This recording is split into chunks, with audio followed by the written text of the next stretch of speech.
You've probably heard the phrase, there is no such thing as a cheap boat, and this was the cheapest SJ320 that I could find in all of Europe when I bought it about 7 or 8 months ago, and I have been repairing it ever since. I have also now done some sailing in it, which is great stuff. I've done a couple of races now, but every time I take it out, of course, I find something else that is broken or needs urgent attention to improve it. And one of those things was this forward hatch. On a recent race, I actually had some decent wind at last, so I did a nice upwind leg of about 45 miles to get from Weymouth back to the Solent, and I found that this was leaking very, very badly. On investigation, it turns out that the weld on the top of the hatch has actually broken, so it really needs replacing. I could repair it, but the amount of cost involved in taking the acrylic out, welding it up, putting new acrylic in, it's just not worth it on a 1995 hatch, so I'm going to be sticking a new one in there. I've also got to replace some clutches, and I'm also going to improve those by adding some more in. I've got a whole bunch of safety gear that needs to go on the boat, so stay tuned for some more boat fixing on the SJ320, and you can come along for the ride. Now, if you haven't seen my videos before, my name's George, the Solent Boat Butler. I refit and repair boats for a living, but this is my own boat that I bought as a refit project so that I could go racing once again, because I've tried racing my heavy cruising boat and it doesn't really work because it's very, very heavy and it's a cruising boat. So I'm really pleased to get back into solo racing with this thing, but the mods and improvements continue, as well as upgrades to things like the safety equipment. So for racing regs, I need things like a horseshoe life buoy, so I have a brand new one of those with a light. I need to add a drogue to this to meet racing regs. I've got an inflatable DanBuoy. I really like these, so I have to have a DanBuoy. This thing's got a light and retro-reflective tape and a flag and a drogue and all that sort of good stuff, so I'm going to mount that. What I like about those is you just chuck them over the side, they self-inflate and off they go. And I also have here a very nice Chartplotter courtesy of B&G, because most of my electronics are already B&G and I wanted a fixed plotter before heading offshore for some racing that is coming up very soon, and that is going to fit nicely in the space that is kind of just here where I've already removed some instruments. So thank you very much for B&G. To be fair to B&G, we've got a bit of a deal going. They want me to test out some new features on their software and provide feedback, and I'm happy to do that in exchange for a very nice shiny new Chartplotter. Well, first job is to sort out this hatch. This is the hatch in question, and these things are made with a couple of welds, and the weld there has broken. So I imagine this is just screwed to the deck with some sealant. They don't make exactly this hatch anymore. I've had to buy a replacement, which is a low profile hatch, which should work with this cutout. I'll find out when this is unscrewed.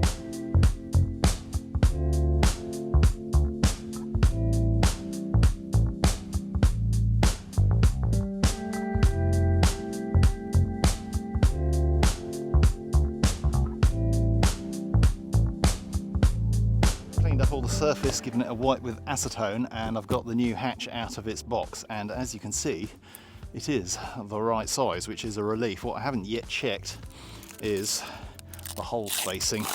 I don't know if I'm going to be that lucky, but there's only one way to find out, and we will just carefully open it up. And yes, as predicted, the holes are not quite in the right place. But that's fine. I'm just happy it fits. Not only does it fit in the hole, it also fits with the interior trim kit that is a beautification piece on the inside. I've just dropped it straight in, and I don't need to go and buy myself a new trim kit. So what I am going to do is go and fill all these holes that are left over. I know what some contractors do is just fill them up with sealant, but I know that always results in leaks. So what I'm going to do is just open up all these little screw holes a little bit, chuck some polyester filler in there, give it a little sand so it's then flat, and then I'll drill for all the new holes, sealant, hatch in, job done. This could be a super quick job. I didn't think they existed on boats, but so far it's all going to plan. That'll jinx it. Right, let's get some tools. Now, so that I can fill all these holes, I'm just going to use a little countersink bit in the end of my drill, and I do that because I want to increase the surface area that I'm bonding the filler to. So I'm just going to go into each one of these holes and give it a little whiz, just to have a nice bit of surface area. So just doing that, and I've got maybe 8 to 10 millimeters now of open space around that. And once I've done them all, I'll give everything a wipe with acetone, make sure it's all nice and clean, mix up some or catalyse some polyester filler, squidge it all in there, put the kettle on, and by the time it's brewed and I've made a cup of tea, this will have all cured, hopefully, because it goes off pretty quick.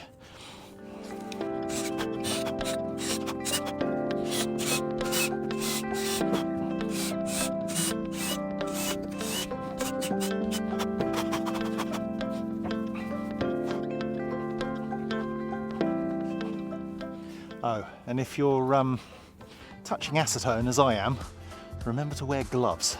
As you can see, I obviously am. I've left my gloves in the van. Acetone is horrible stuff. You really don't want it on your skin. It dries it out like crazy. So do as I say, not as I do, because I normally do wear gloves. And put some protection on your hands before touching this horrible stuff.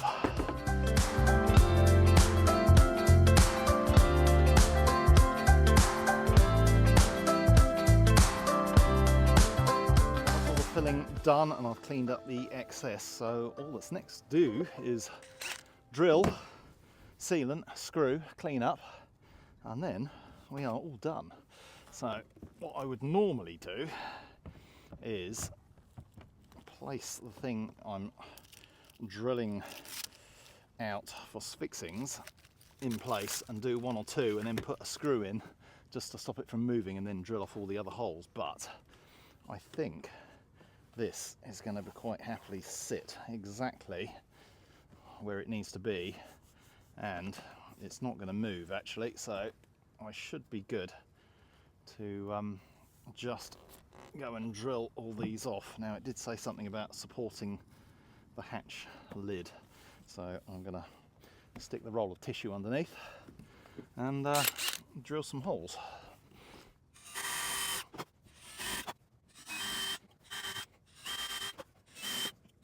Now someone's probably going to tell me off for mounting this the wrong way round, and you'd be right. In theory it should open that way because safety, if a wave was to hit this it could force it open in theory. In practice I don't think it will, so I'm going against a convention and I'm mounting it forward. The reason for that is it makes an excellent wind scoop on a really hot day. Being able to have this propped open can force air down below, and it makes a massive difference to how hot it is down below on a really hot day. So again, it's one of those things that if this was a client boat, I'd be mounting it the correct way round, so it opened backwards. But this is my boat, so I'm doing it the way that I want it. So don't tell me off in the comments. Or do tell me off, and I'm just going to ignore it.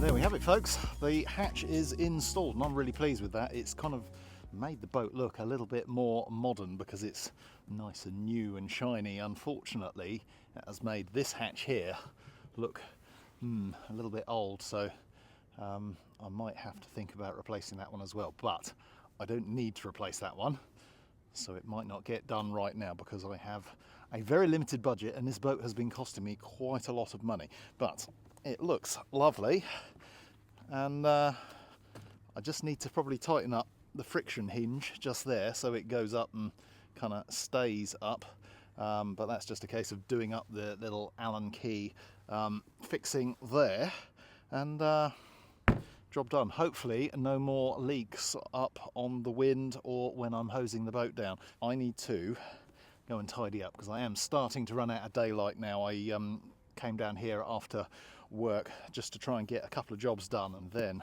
I think I'm going to fully run out of daylight. So I'll be back tomorrow for more fun on Furiosa.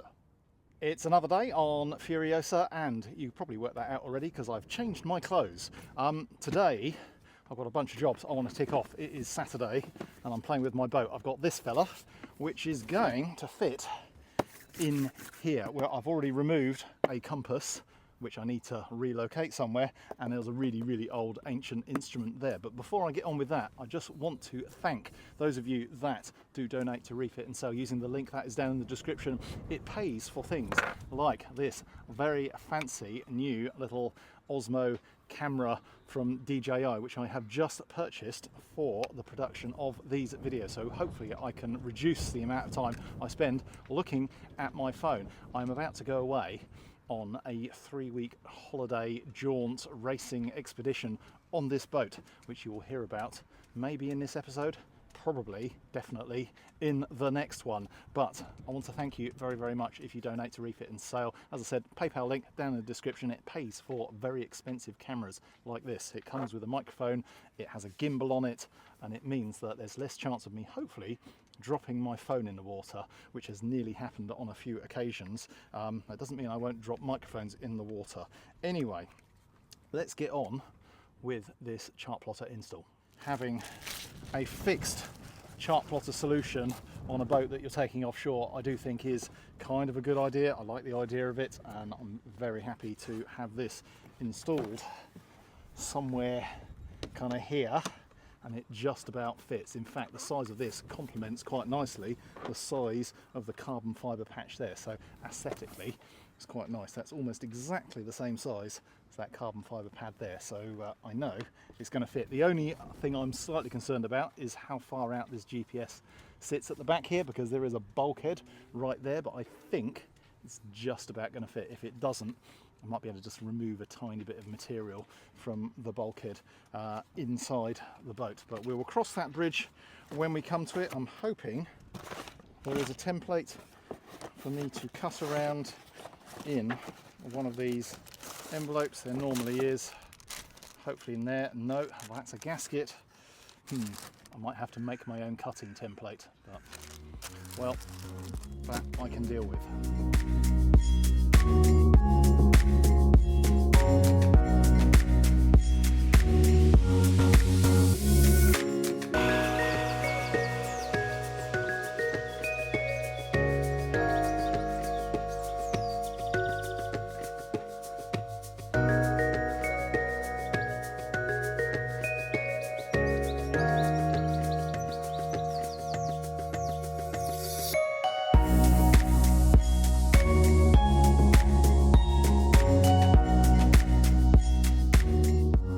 I don't know if you caught that, but I ended up using the backing paper for the seal.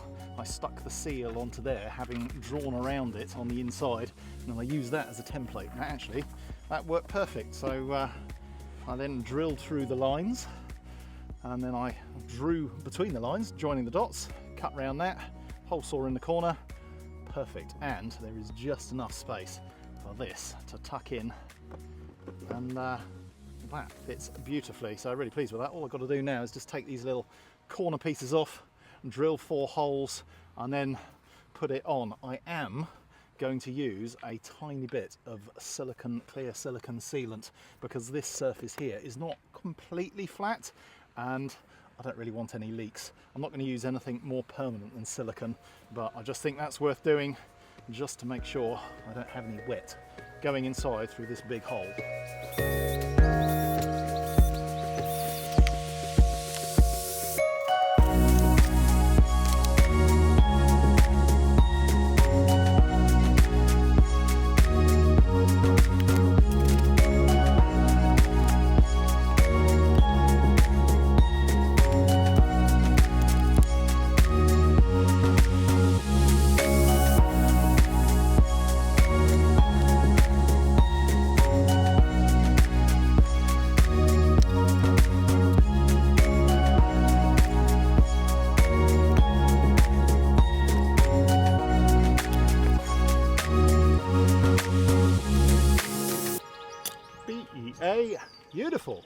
I've already run all of the data cabling for this. I did it when I was on the boat last time, so that's all ready to connect up at the back here. I've also run a power lead all the way through, but before I connect that up, there is one other piece of B&G goodness that I am going to fit, and that is this thing here. This is a B&G Triton Edge sailing processor, and I'm going to mount it up behind here because with an Ethernet connector I can connect this straight into the back of the plotter here for a super fast connection. It does lots of clever stuff. It helps with processing of wind data far more accurately. It also will help with start line functionality, so you can ping both ends of the line, and this helps you work out your time to burn if you're coming in too quickly or coming in too slow, how far you're away from the line, and all that sort of good stuff. There is also a lot of other stuff that this does which I haven't quite got a handle on yet, but I'm looking forward to trying out. But the plan is to mount this to the back of the bulkhead that's kind of behind here. I can run both off the same power lead, or the power feed I should say.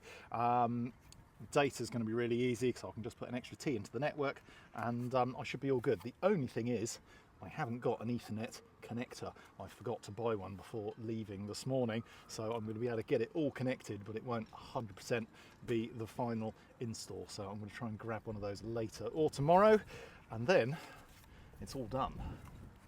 It is starting to spit with rain, so getting that in was nicely timed. So I'm going to chuck all my things down below and hope it doesn't come on any more than a few spits and spots that are coming out of the sky at the moment. I've connected up all the power, and as you can see, it is working pretty much as it should. So the only thing I can't do is I can't connect this to the sailing processor behind it because I don't have that Ethernet cable. So I'm going to call this done for now and get on with another job, I think. Switch it off, press and hold that probably. Oh no, there we go, press and hold, powering off. It's doing a thing.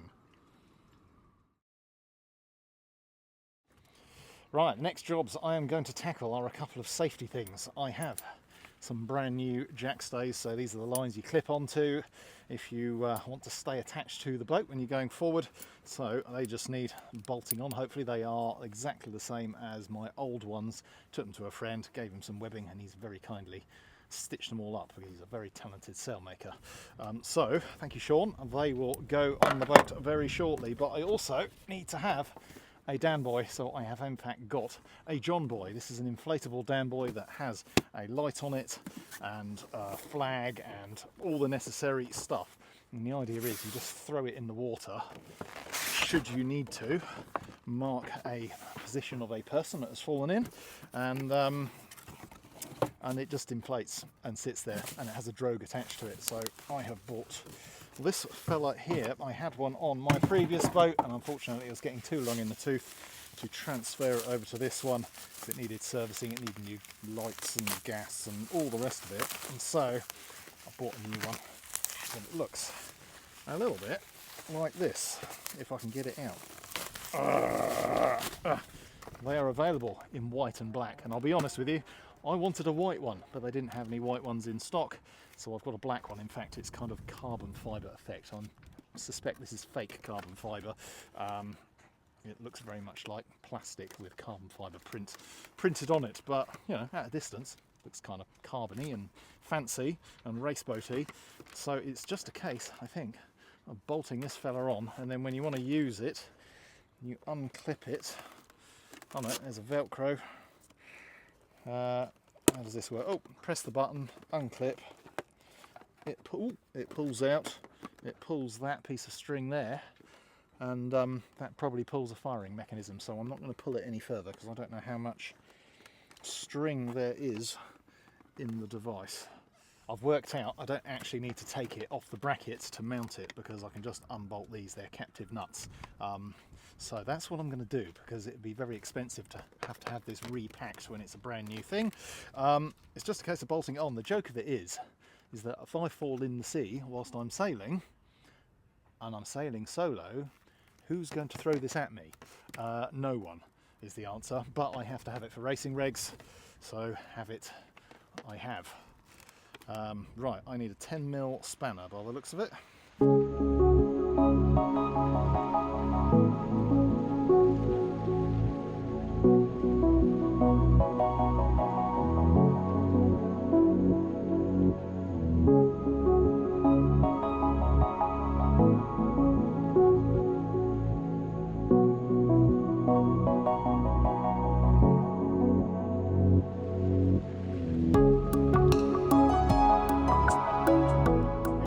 is going to work. Now, it does say in the instructions for this, which I briefly looked at, I didn't read them, it did suggest mounting it on the outside of the boat, but I'm not very keen on that because I think you're more likely to lose it over the side by accident if it's outside than it is inside. And if you've lost it over the side by accident, you can't use it in anger. I mean, realistically, this isn't going to get used by me unless I see someone else off another boat in the water, because like I said, if I'm in the water, no one's going to throw it at me. What is slightly annoying is this brand new life ring. I did at some expense get some nice vinyl letters to stick onto it because you have to have your boat name. I like that. But because of the material that this thing's made out of from Ocean Safety, the vinyl letters don't exactly stick very well. In fact, they're peeling off this side as well, so I thought that might be smarter than drawing the name on or writing the name on with a Sharpie pen, but it looks like I'm going to have to resort to Sharpie pen to keep myself legal. The other thing I've got to do is apply some little patches of retro reflective tape so that if at night a torch is shined on this, it really shines back really brightly, and I have some of that tape, so I'm just going to cut some little patches and stick them on here and here, both sides, so that I'm all legal for the racing regs. The other thing I've got to get, it came with a light, which is frankly a bit rubbish, but it works. The other thing I need is a drogue, which I haven't got yet. I thought it came with a drogue, but it doesn't, so I'm going to have to go buy one of those at the swindlery tomorrow, attach that, and then we're done on safety equipment. So retro reflective tape, and then lifelines, and then it's cup of tea time. Well folks, it's the next day, and unfortunately I got beaten by the rain last night. I had to call it a day, but I did get lifelines on, although I'm not very keen on how they go over the forehatch. I can kind of pull them aside and get it open, but it's not ideal. I might have to rethink that, but I've got some on, so that's the most important thing. But I've also added these kind of sail and person catchers. There were already holes drilled in this little tow rail here, so I've got some 3mm polyester line, and I've just done a little zigzag all over just to make it more safe up on the foredeck. I find that this boat changes direction immensely quickly, whether it's me helming or whether it's the pilot helming. But when I'm up here, if the boat gets knocked by a wave or if the pilot puts the helm down, it actually can knock you off your feet. So I'm going to feel much safer having these here, because it will stop me from going through that hole if I'm having to do something up at the bow. So that's all done. It's time to look at the clutches, because some of my clutches are not really working properly. These are the clutches that I'm talking about. These are the original XTs that were fitted to the boat when it was built back in the mid-90s. You can buy all the replacement parts for these older Spinlocks, but I've got to be honest, I've been slightly lazy and I bought all new ones for two reasons.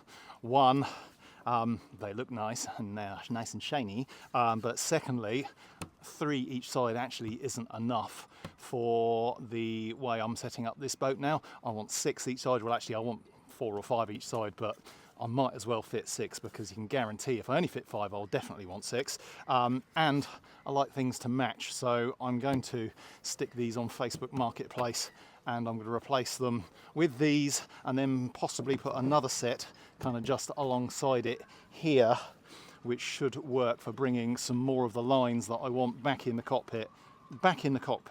So hopefully it's just a unbolt and rebolt of these, and then drilling some holes for these. I might even be able to reuse the fixings on these if I'm lucky. There's a little wooden wedge in here to make this surface flat enough for the clutch to go on, so I need to make sure I don't break that when I pull it off. As you can possibly tell, it's pretty windy today. There's some big gusts coming through, so I dare say you can hear that on the microphone. Right, I'm going to take the headlining down, which is just a couple of screws, and then it'll pull down. So it's just held up with Velcro and screws, and then get unbolting and hopefully rebolting with these. Clutches are all done. Sorry, I didn't record that. I was struggling with the amount of wind, the amount of boat movement, cameras falling over, and people wanting to come and talk to me whilst I was trying to film stuff. So I'm afraid I got frustrated and just got on and did it. But I've gone from 2 triples, so 1 each side, to 4 triple clutches, which gives me more than I need, and it gives me the ability to have some additional lines that I have planned come back to the cockpit when I get round to putting things like a masthead spinnaker on this boat, possibly an asymmetric which will need a tack line and some other bits and pieces. Now, one of the problems I have caused for myself is that I have removed the compass that was mounted here, and I have to have at least one traditional fixed mounted, permanently mounted compass on the boat to meet racing regs, and I'm struggling for real estate. One kind of obvious place is to put it here, but it's a really nice place to sit, this side or the other side, and I can see myself kind of lazing here and having a little bit of a nod on a long passage, so I really don't want a compass sticking into my back, and I have been looking around at other places to mount it. I did consider mounting it at the back of the cockpit because there's no reason not to, other than you're going to have to do the mental calculation to take off 180 degrees from whatever compass course you're wanting to use, which seems like a bit of a backward step. So as you can tell, it's still quite breezy. The other option is to mount it on the side here, because most compasses have a central lubber line and two side lubber lines, so if you are sat here you'd be able to see the lubber line to one side of the compass, and I am still considering that, but I have three compasses to choose from because I couldn't really choose one in the shop that was going to work. Initially I got this thing, which is a Pastimo Mini Contest, which I thought I might mount in there. I then found an even smaller one, a Plastimo Offshore 75, which is a little tiny thing which I'm quite pleased with actually. I considered whether that might fit in there nicely if I get it the right way up. No, it won't work because that's designed to mount that way, I just remembered. So that could potentially mount up on deck somewhere, but I'm now looking at it and I think it sticks out too much at the bottom here. I don't think that's quite gonna work, and it's designed to be mounted that way up. It's more for a rib or a motorboat, if I'm completely honest. I suppose maybe on there is an option. Problem is I quite like standing there. If I'm reaching up to kind of put a reef in or just fold the mainsail, having it on somewhere I step probably isn't a great idea. So not sure that's going to work. So we're back to, where is it, the silver compass that I got in Force 4 this morning, which has a completely flat base. So we might have to go for that and mount it on the top there, just inboard of the clutches, and I can see that from kind of anywhere. Well, I think these are the two favoured options. These are a Plastimo on that side and a little silver compass on that side. And I think on balance I'm going to go for the Plastimo one. It's slightly smaller, but also I prefer the way the little LED light is mounted. The one on the back of the silver here is kind of stuck on in a rather ugly way, and I think that's just going to get caught on something and get ripped off, whereas the Plastimo one is kind of all self-contained and hidden underneath. There's a cable that obviously pops out the bottom. So I think I'm going to cut a hole, and I can just about get the Plastimo down through that hole, and it won't interfere with the hatch below it. It will just about clear it.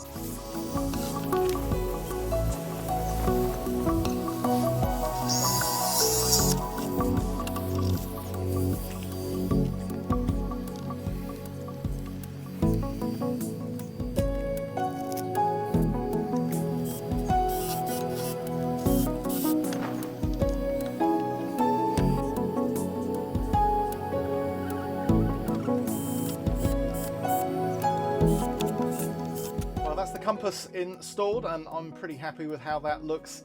It's not the biggest and fanciest compass in the world, but in reality I very infrequently use a compass these days. There is an electronic compass on the boat. In fact, there's two electronic compasses on the boat, but I need one for racing rules, and so I have one, so I meet the regulations. I've been going through my list, which has been getting shorter and shorter, of things that I need to do on this boat for an upcoming race, which I haven't actually talked about until now, so I'm going to spill the beans. Next weekend I am doing a solo offshore racing club solo race down to Dartmouth, and then a follow-on race down to Falmouth. And those are feeder races because there's going to be a solo fleet from this area that are joining in with the Yachting Monthly Triangle race, which is an event that happens, I think, every 2 or every 4 years. It's sponsored by Yachting Monthly magazine, and it is a triangle where you start in Falmouth. We're going to be sailing over to Southern Ireland as one leg, then we get a bit of a stop over there, a bit of a party, a bit of a look around, and some beers will probably be drunk, or they may be Guinnesses, of course. We then do a race from there to Treguier, which is the longest leg, which is in Brittany, so that's going to be a fairly decent challenge for this boat and me. It's going to be my longest sail in this boat, so I think it's about 300 miles, so it's certainly going to be a couple of days and a couple of nights, and maybe a bit of an extra day, who knows, depends on the wind and the weather.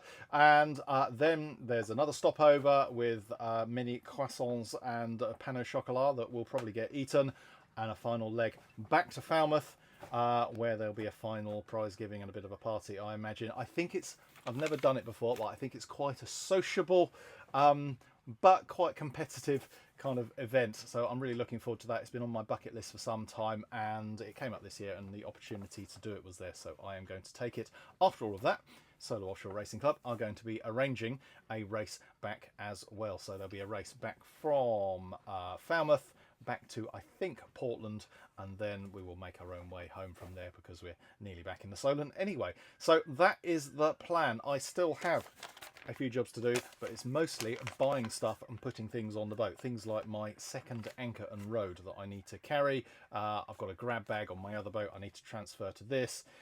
First aid kit, spare life jacket cylinders, and just bits and bobs really. And then I have everything that is certainly on my list to do.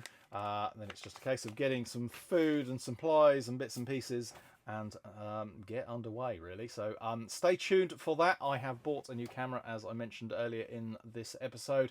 I've got a load of memory cards, and I'm planning to do an episode for each part of that 3 weeks that I will be away. So there'll be an episode maybe for going to Dartmouth, maybe another episode for getting to Falmouth, and each of the stopovers on the legs around the triangle. So that is the plan. We'll see if it comes to fruition. I'd really like to share that with you, just as I share with you the problems and the whole journey that I've had with this SJ320. Thank you very, very much for watching, and also a massive, massive thank you to those of you that support the show using the Refit and Sale PayPal link that is down in the description down there. Those of you that support me with your £5, £10, £20, and sometimes occasionally more donations really do help keep the lights on and pay for all the bits and pieces that I use to create the content that you hopefully enjoy. If you don't want to do that, that's absolutely fine, no problem at all, but please do give me a thumbs up, subscribe to the channel, and if you don't want to miss any episodes, you can hit the bell icon as well, and then you'll get a notification to say that a new video has popped up. Anyway, that's enough from me. I will see you very soon when I'll be out sailing on the SJ.